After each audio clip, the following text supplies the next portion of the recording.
Yeah, we're on our way up to Brainerd. We just left. Luckily enough, we have this awesome truck that we get to cruise in. I've been envisioning this since before I got the truck. Being able to take trips, be comfortable, have a lot of room. At some point, have an enclosed trailer, Anthony. But I'm looking forward to the weekend. I was looking back at my times and some of my races from when I was there in 2018. That was the last time I rode this course, because we're riding the short course, competition course. And it looks like my best time was somewhere around a 151. So the goal is to be somewhere solidly into the 40s. So if I could hit somewhere around 51s in practice, I'd be totally happy with that. So now, obviously a lot has changed since then. I have more pace, more experience, bike set up properly. So I don't see any reason why I shouldn't be in the 40s. So the plan is to go out and practice on the tires I used to race with at Blackhawk. Hoping those will last me through practice. And then I've got a fresh set of Bridgestones that I'm going to run for the races.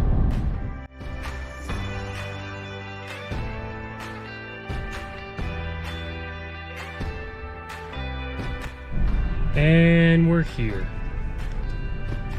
There's the old VP station where you can get gas, and then here's the gate where they check your wristband even if they saw you go get gas there, because it's super far. But either way, we're in.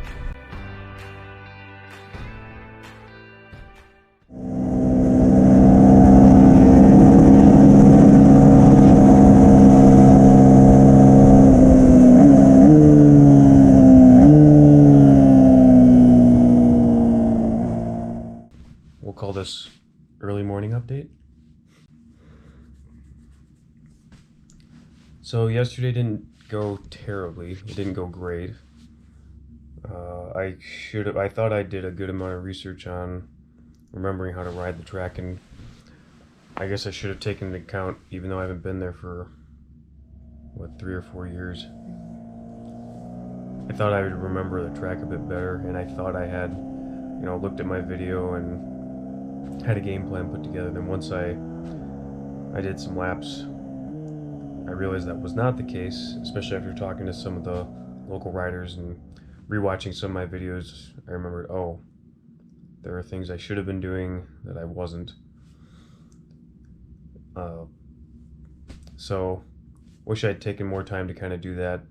That coupled with the fact the schedule kind of got changed up a little bit. We had a red flag, and I didn't realize how the sessions were going to be broken out, where they were basically like 30-minute sessions, a couple 20-minute sessions, but we only got, I think, maybe 4 or 5 sessions total.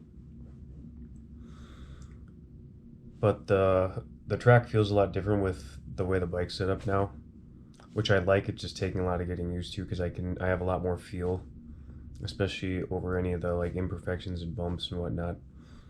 But the biggest thing is my gearing choices in some of the corners, and getting into some of the corners in my lines. I've definitely got to kind of relearn and figure out how I'm doing that, since I'm riding a bit differently than since I was before, and remembering some of my gear selection, because I'm too low on my gearing. Microwave's beeping at me. So I'm gonna go out for practice this morning. I watched more video last night, went through some stuff, and talked with a couple people, so I'm hoping that'll help for today. I wish we didn't have such a break between all the races, so I could just kind of hammer them out and just go, but it is what it is. Hopefully we'll have a good practice session this morning, and then we'll be able to put that all together in the races.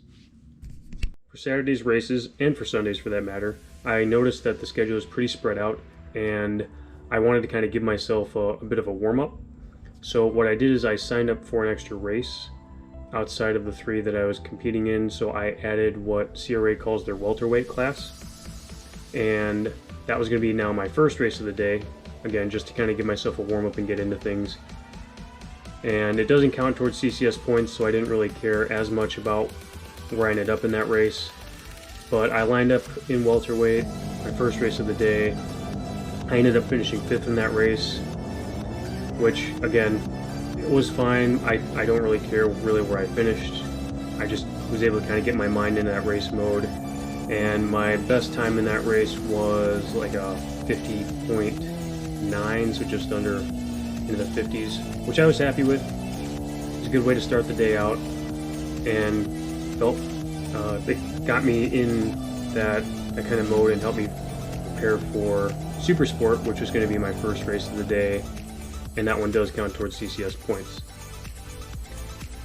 So I lined up for Super Sport and got a pretty good start, and I was up against there was a couple locals.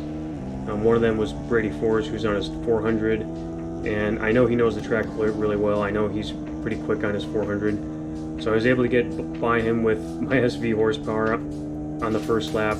Then he repassed me into turn 3 and just kind of took off.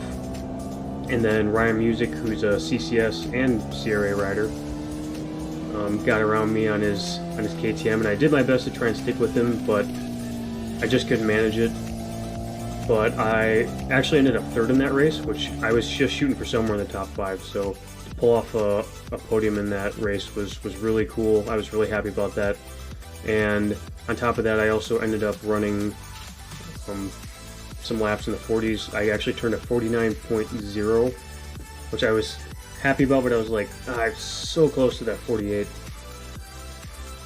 So I kind of took what I had from that class, and then I ended up lining up for Superbike next. And one thing I did notice is I was feeling some chatter under braking, and I could feel, it felt like my suspension was bottoming out a bit.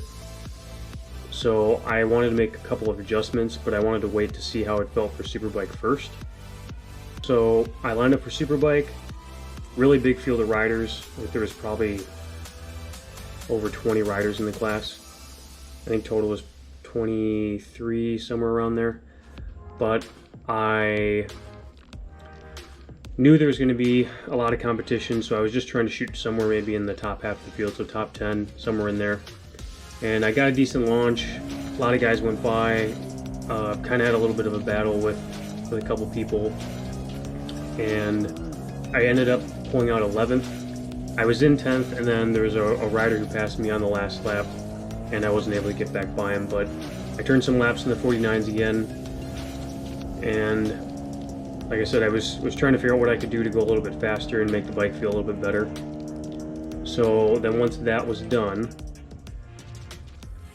I lined up for GP. We had a bit of a break, and I decided to make a couple of adjustments for the GP race just to see if that would put things in the right direction.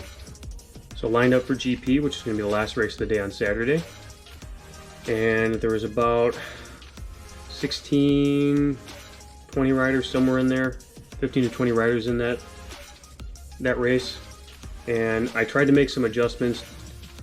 Unfortunately, they put me in the wrong direction, and I only ended up running like 51s in that race. If I would have been running the pace I had been running the previous races, I probably would have been somewhere around battling for like 8th to 10th, somewhere in there on the upper end of that. But I ended up 10th overall, and again, I was running like 51s, so not really where I wanted to be, but at least I kind of knew adjustment-wise where that was going to put me.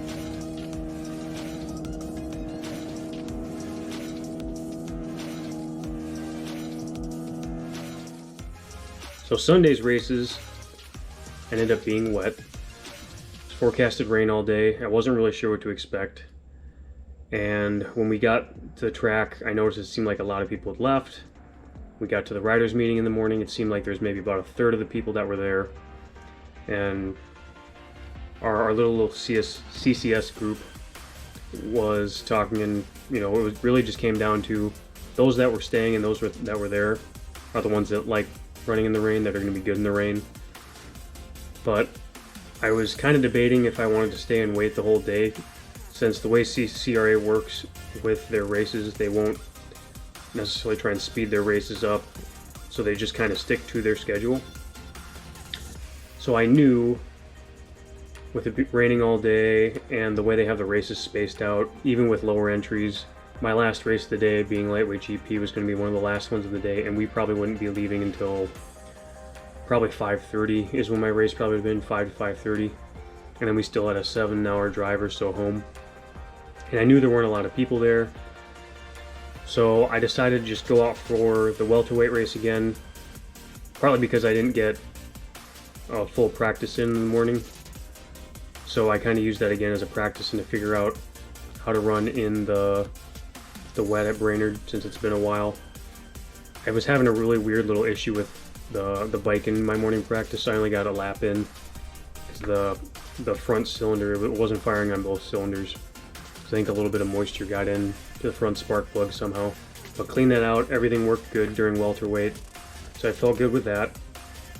And then I knew I wanted to at least do Super Sport because that was one of my main races. And I was talking with Tyson, who is another local CCS racer, not CRA, CCS racer, who made it up. And we went and rolled out, and we went to line up to go to pit out, and there were 4 of us. There was me and Tyson for lightweight Super Sport expert, and I think there was 2 amateur riders for Super Sport, and they were both CS racers as well, so I don't think there were any CRA racers technically in the race, which is weird. So I just figured, alright, I'm gonna put my head down, try and get a good start, try and maintain that gap, and see if I can win the race, because we're just gonna be down to Tyson and I. And I was able to get that jump, led from the start, didn't really push too hard. I was in a comfortable spot, and I felt like I was doing enough to kind of keep Tyson behind me, and just kind of had a steady race. Didn't take any unnecessary risks. A couple corners I wasn't even really like braking into. I was just kind of using the engine to roll off my speed, just try and be smooth. And then I saw on the white flag lap that there was a bike down coming into turn 3, and since I knew the colors of all the 4 of us that were out there, I noticed that it was Tyson, which sucked because I didn't know where he was behind me. But it sucked to see him go down, but fortunately he was okay. But I just completed that lap. Like I said, ended up winning that race, which it feels weird to say winning that race when there's only 2 of us in the race. It's kind of a hollow victory to me, but it is what it is. If you want to finish first you got to finish, first you got to show up. But after that, we had lunch. We went out and picked Tyson's bike up off the track, and I told Natalie, with there being such low numbers and we had such a long drive home, it just didn't feel like it was going to be worth it to stay to race against 2 or 3 people. So we ended up packing up early, and we left. So it ended up being kind of an abbreviated race day, which kind of stinks. It would have been fun to dice up with some people. There's a couple locals that I'd met that were pretty cool, and we had some good racing with, but it is what it is.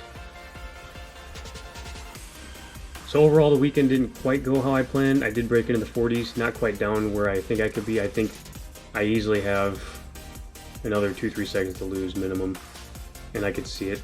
Just couldn't quite put it together. I think if I'd had another dry day of racing, I think we definitely would have been there.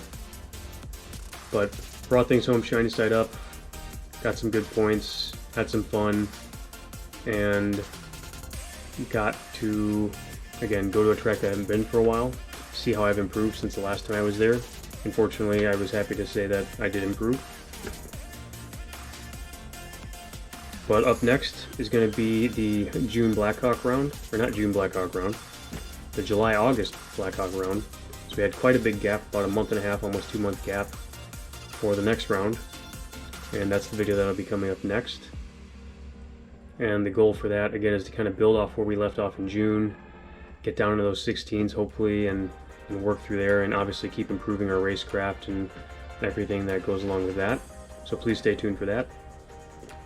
And again, as always, thank you for taking the time to check out the video.